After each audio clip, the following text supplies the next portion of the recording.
धम्मपद तन्हावग्गो पद 5.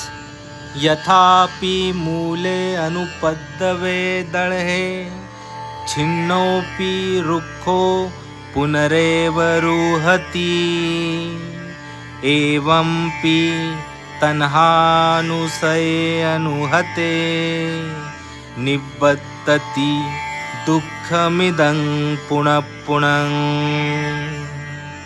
म्हणजे जसे की जोपर्यंत मूळ पूर्णपणे उपटले नाही तोपर्यंत कापलेला वृक्ष सुद्धा पुन्हा उगवतो, त्याप्रमाणेच जोपर्यंत तृष्णारूपी अनुशय क्लेश पूर्णपणे नष्ट होत नाही तोपर्यंत दुःख वारंवार उत्पन्न होते.